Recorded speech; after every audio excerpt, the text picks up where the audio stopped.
Trump diz que Lula não vale a pena e não vai perder tempo com ele pensando em sanções ao presidente do Brasil.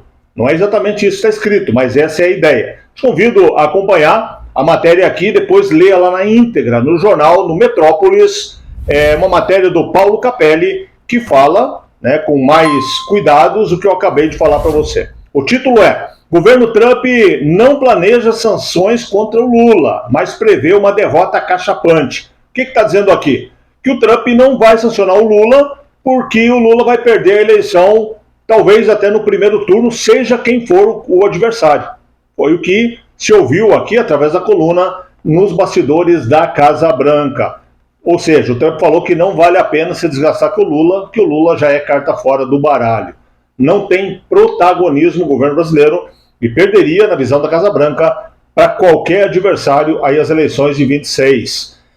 Em relação ao Moraes, aí sim, a situação é diferente, muito embora ainda não seja oficial, continuam trabalhando os bastidores, aí os americanos, para impor as sanções ao Moraes. Repetindo que as sanções são pelos atos de Moraes no território americano, seja com empresas americanas, como o caso do Twitter, da Trump Media, que é do Donald Trump, que inclusive move um processo contra o Moraes, também o Hubble, que está no mesmo processo aí contra o Moraes, entre outras. E principalmente contra pessoas, cidadãos que são brasileiros, mas também são americanos. E morando nos Estados Unidos, tendo lá como referência, como endereço, tendo a conta aberta nos Estados Unidos, ainda assim o Moraes tentou intervir nessas contas, ou seja, ele teve uma ingerência em solo americano. E por isso virão aí contra ele as sanções. Não há que se falar de soberania. Na verdade, quem feriu a soberania foi o Moraes ferindo a soberania americana, e não ao contrário. Em relação ao Lula, o Trump então está dizendo que não precisa perder tempo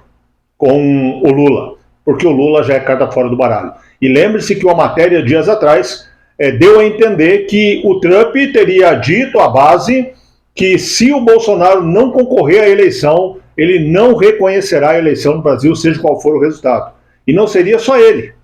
Ainda esses comentários de bastidores falam que, da mesma forma, outros países já se manifestaram, como é o caso, por exemplo, da Hungria, também da Itália e da Argentina, entre outros. Já teriam deixado claro que, se Bolsonaro não for candidato, não reconhece as eleições.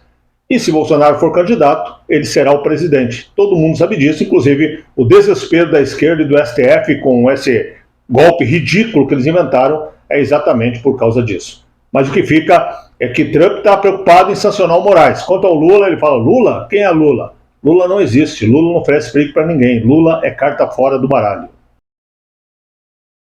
Após meter os pés pelas mãos, Haddad é chamado de pateta pela imprensa e tem que recuar em relação ao IOF. Ontem ele anunciou o aumento do IOF, inclusive sobre os investimentos no exterior, sobre os fundos de investimento, e o mercado financeiro ficou doido com ele.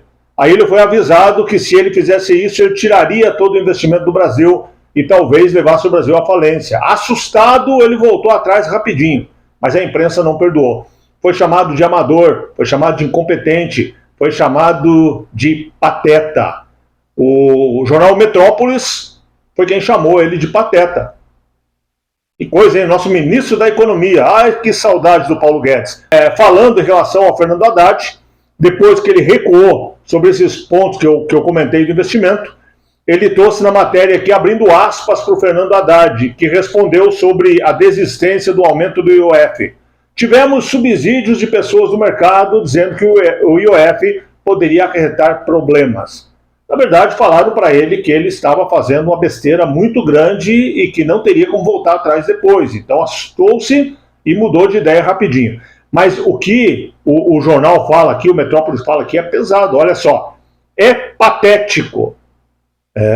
Isso eles que estão falando. Depois a manchete, chamar Haddad de amador, a manchete é: o IOF, o grau de amadorismo de Fernando Haddad é assustador. Essa é a manchete do Metrópolis. E aí no corpo da matéria o jornal diz: é patético, já que não imaginava o impacto que teria o anúncio, está falando aqui da decisão do Haddad, Porque o ministro da Fazenda não procurou ter subsídio de economistas antes de decretar a medida.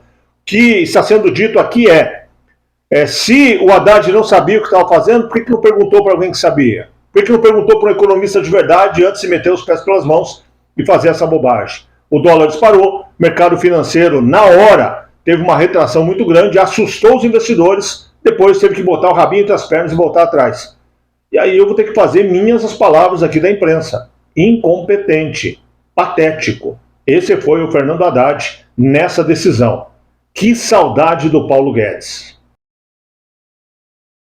Essa história de golpe está ficando cada dia mais feia para o Brasil e para o STF. Agora, general que foi nomeado por Lula, era o chefe do Lula lá em 2023, negou também a possibilidade de golpe. Quer dizer, quem estava no cargo antes, em 22, falou que não teve. Quem o Lula nomeou em 23 falou que não teve tratativa para golpe, que não existe essa história de golpe.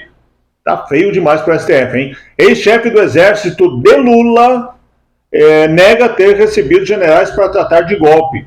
O que se dizia até aqui, estava aí no processo, é que ele havia recebido alguns generais e ele teria expulsado eles porque eles foram tratar da possibilidade desse golpe. Ele vem e nega. O general Arruda, que foi aí o chefe do Exército no início do governo Lula, negou que teria impedido a entrada aí de outros para conversar a respeito desse tal golpe. O ex-comandante do Exército, Júlio César de Arruda, confirmou em depoimento que não teve conversas a respeito de golpe.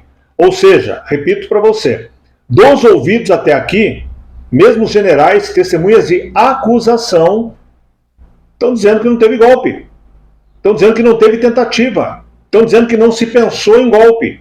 Só quem vê golpe são alguns alienados da esquerda, e não é a totalidade, acho até que é a minoria, a cúpula talvez, e os ministros do STF que estão desesperados para tirar Bolsonaro da corrida política do ano que vem. O que mesmo que eles consigam, pode trazer um problema tão sério para o Brasil que eles podem ter que recuar depois. Mas, a princípio, o que está se mostrando, se confirmando, é que não existiu tentativa, pensamento de golpe, a não ser na cabeça de alguns ministros do STF. Grande abraço, beijo no seu coração, Deus abençoe e proteja muito você e sua família nesse Brasil que vai ladeira abaixo, né? Que você tenha a proteção divina, é o único jeito de escapar de tudo que está acontecendo de ruim no nosso país. E que a gente consiga contornar isso para voltar aos trilhos um dia. Ou talvez até para entrar nos trilhos, né? Já que desde 1500 é um problema atrás do outro, com intervalos muito pequenos que nós vivemos em nosso país. Curta o vídeo, comente, compartilhe, mande para todo mundo para que a gente possa alcançar mais pessoas, possa falar com eles de política, de notícias, mas sempre tendo como base, como fé, os nossos princípios e a nossa fé cristã. Grande abraço, um beijo no seu coração e até o próximo vídeo.